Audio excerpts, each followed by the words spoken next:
Hey Outliers, we're back with Lopa Mersch of Rasa for a quick bonus interview. In this short episode, Lopa shares some of the habits, figures, books, and life lessons that have shaped and propelled her to the top of her craft. Let's dive back in with Lopa. We are back with Lopa from Rasa, and I'm super excited to get into this second portion of the interview with you. The first question I wanted to ask, which kind of ties, is, we talked a lot in the last interview about being aware of your energy and really recognizing that as the CEO of the business, your energy is going to ripple out into everyone else that works with you, works alongside you. The question I typically ask to start is things that you do, could be daily, weekly, monthly, that help you show up as your best self every day. And you can take that any direction you want. Sure. Yeah. First and foremost, right now, I practice an ancient Indian martial art called Kalari. It looks like Kalari, but it's pronounced Kalari correctly. Super intense, and I absolutely love it. How did you find it? I've never heard of that style. It's kind of been underground, but it's having a little bit of a renaissance. I think that you'll start to be hearing about it more and more over the next couple of years. There's some folks that do martial arts training all around the world. They travel and do YouTube videos about it. And they said 3 hours of Kalari was more intense than 6 hours a day of Shaolin Kung Fu. It's pretty hardcore. And I found it through a friend. So I actually have a history through most of my 20s, I was studying in an Indian lineage and was initiated. That's where I got my name. I was meditating 3-4 hours a day. It was a central focus of my life. A friend of mine there just happened to post to Facebook like, hey, my friend in India is doing this online Kalari course. And I was like, yeah, I want to try that. And I've been doing that since October. Right now, it kind of feels like my entire life revolves around making sure that happens every day. It's one of these instances, if you spend energy to make energy, it's a very regenerative energy cycle for me. I absolutely love that. Really into intense physical practice right now as a way of just sweating out the shit, and all the stuff that bogs us down. Pretty similar to yoga, which I've also practiced for about 20 years. I'll do some yoga poses kind of here and there throughout the day. I'm still trying to get into a consistent rhythm with a seated practice. Again, just because kids really make that kind of challenging. But when I can, I'll sit for an hour and a half. But that's I need to get up before they get up. And right now my sleep is kind of sketchy, so I'm prioritizing sleep. I'm actually going on a retreat next week, which I'm very excited about. And so getting little bits of unplugged time when I can is really important. I'm going to try and at least do 1 day of retreat per quarter, totally offline, just, meditating as much as I can in that day. So not even an active day. You don't set it aside to think about stuff. It's literally a day to not think. And just disconnect. Yeah. Invariably, I will think about stuff. And I actually did a couple of days. I tried this out where I did what I now call a CEO retreat. Maybe did that a month and a half ago. And I meditated for 4 hours a day, which was awesome and put me in this really spacious frame of mind. But then I also brought a bunch of books.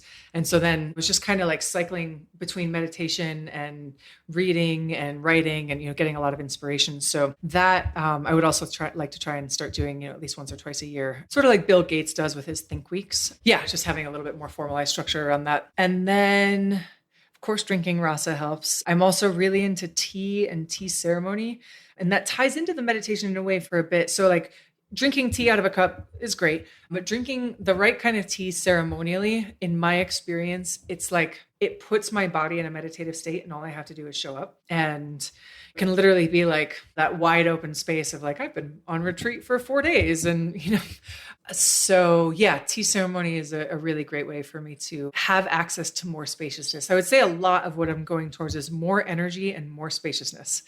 More awareness, cultivating more awareness. And then a practice that I do as much as possible throughout the day that is easy, free, and I would recommend to anyone is what's called second attention practice. And that is, right now, my primary attention is on talking to you, but you can cultivate another layer of attention kind of underneath that. As I'm talking about this, you could be listening to me and have your primary attention on me, but you could also be thinking about your right foot at the same time. Amazing, right? And we've all had this experience too, when we are driving somewhere and we get to our destination. We're like, wow, I don't even remember the last 10 minutes of the driving. And that's because your thoughts became your primary attention and driving became the secondary attention.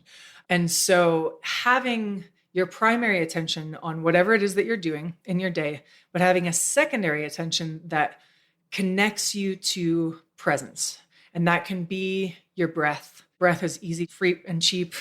and regulates your nervous system as well. That can be an affirmation that you're working with. It can be awareness of your body. It can be awareness of your energy. It can be a mantra. It can be any number of things. Visualizing something that inspires you or is, what you're going towards.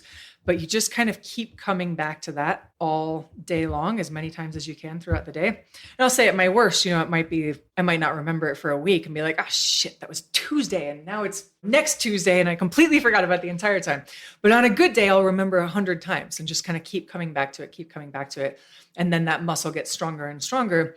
And then you're more rooted in something that gives you that little bit of separation between you and your reactivity, and gives you a little bit more awareness so that you're, again, making better decisions and not coming from a narrow frame of mind.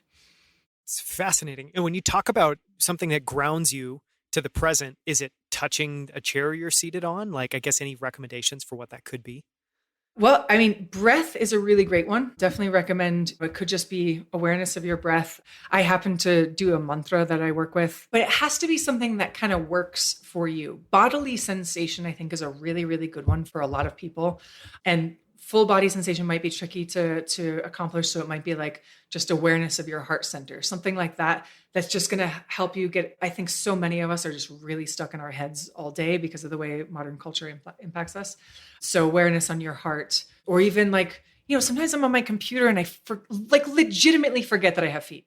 And so like having awareness on your feet. Yeah, exactly. Could be another great one. And just be like, my feet are on the ground. I am connected to the earth. When you're first starting out with it, you can play with different things. I would pick one thing that day and just try and see, like, does that do the thing where it tethers me to something deeper?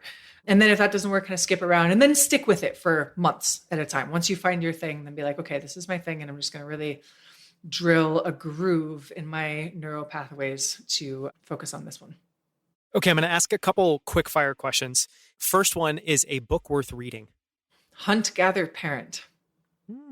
I have no clue, but I'm fascinated by the title. Question worth asking. How am I feeling right now? Piece of advice worth passing on. Don't get caught up in what is my purpose. Just do something. A cause worth supporting.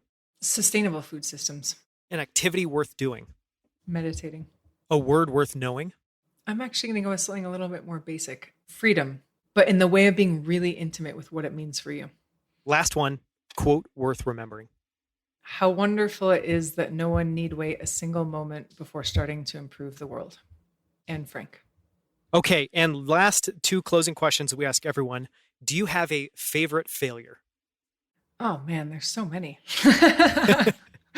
What a wide expanse of potentials to draw from. Over-indexing on compostable packaging.